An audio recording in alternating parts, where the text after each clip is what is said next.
Hello, hello. Welcome back to my channel. It's Crystal Love for Jesus here. I pray that you are having a blessed and wonderful day in the Lord Jesus. Welcome back to my channel. It is time for a end times dream. I believe she might have had a dream of the tribulation period. She said there was total destruction, but there was also the hand of protection from God. So let's get into this, you guys, and see what she experienced.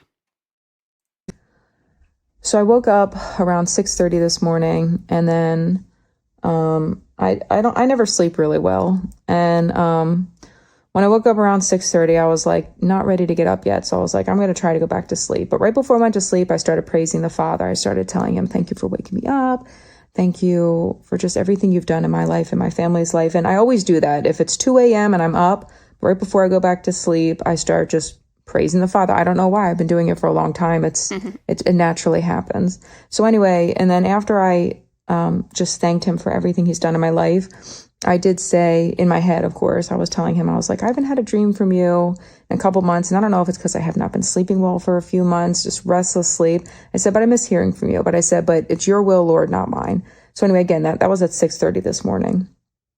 And then within 5 minutes, I was asleep again. At least I think I was asleep. It was really weird.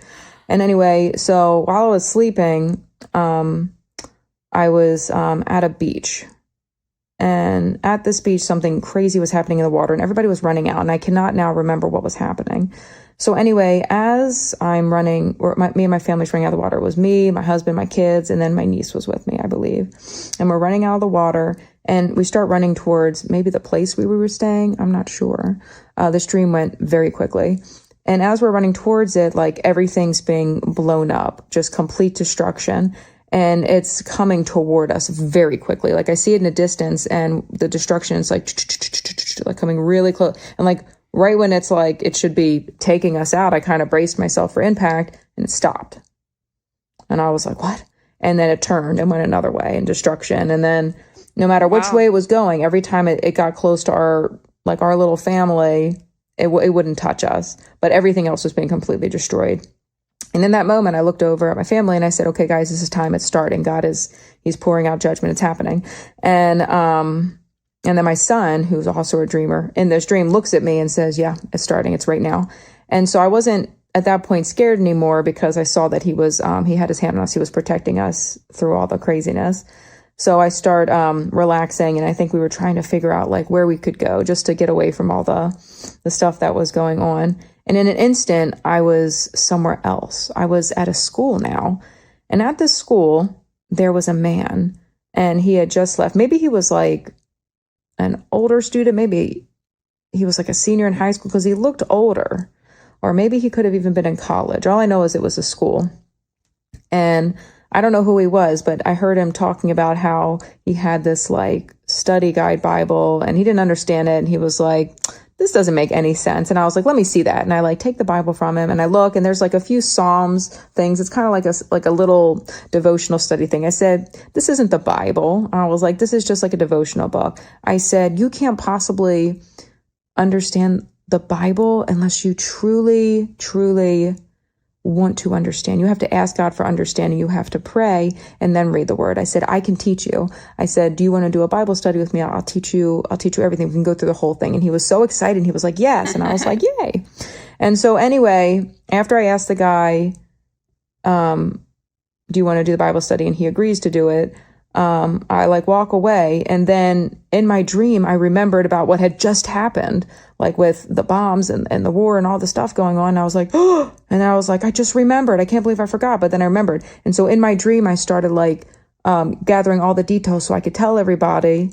And then I woke up here. So I don't know if I was having like a vision in my dream or a dream within a dream. It was really crazy. But when I woke up, I only remembered tiny bits and pieces, and I just started praying, God, help me remember everything that happened, and he did. And so this was the whole dream. I feel like I'm just supposed to tell people to be ready. It's biblical. We know war's coming. We know famine's coming, pestilence. We know it's all here. It's all coming. And but a lot of people are not going to make it. You know, so many people are going to die because of these things. And so we need to be ready to face God at every moment, at every second. Stay in prayer, stay in the word, stay connected to God. We do not know when all this is going to start to go down. Amen. Wow. That is so true. And like the whole part about like when destruction's coming and then all of a sudden it's like you don't feel anything. There's been a lot of other people have said that too. God's protection is always over us and like whatever we're going through, you know. And that reminds me of that rapture dream I had where I was on the ocean and there was a giant tsunami coming and like when there was this huge explosion of energy, the tsunami just disappeared. It was gone. And the rapture was happening at that moment. And then when the rapture was over, I was left, but that tsunami disappeared. So I didn't actually get hit by the tsunami. I didn't end up, you know, dying instantly because that's what would have happened. But the tsunami was removed. And there's other people who said that they had experiences where, there was war and the bombs were dropping, and then they didn't, right when it was about to hit them, they didn't feel anything. So there was like a protection.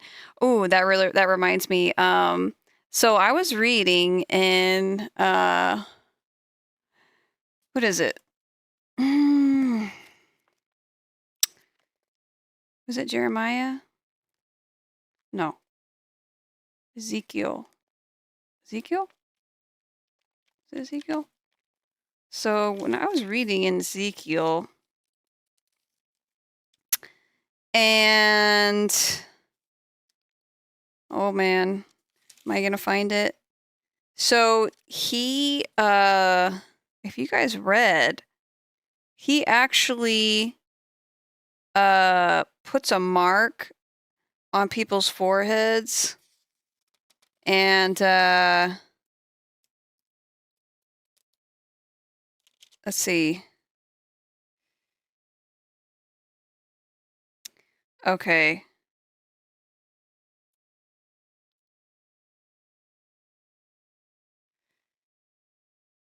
Let's see. Almost there. Okay, so he shows Ezekiel the evil things that it's okay. This is Ezekiel chapter 8 and the idolatry that's in the temple. He shows them like a hidden entryway to go into, and he shows them all the idolatry and stuff that they're doing. And then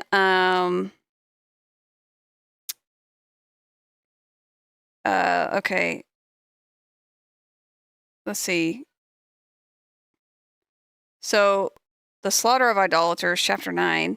The Lord thundered, "Bring on the men appointed to punish the city. Tell them to bring their weapons with them." 6 men soon appeared from the upper gate that faces north, each carrying a deadly weapon in his hand. With them was a man dressed in linen who carried a writer's case at his side.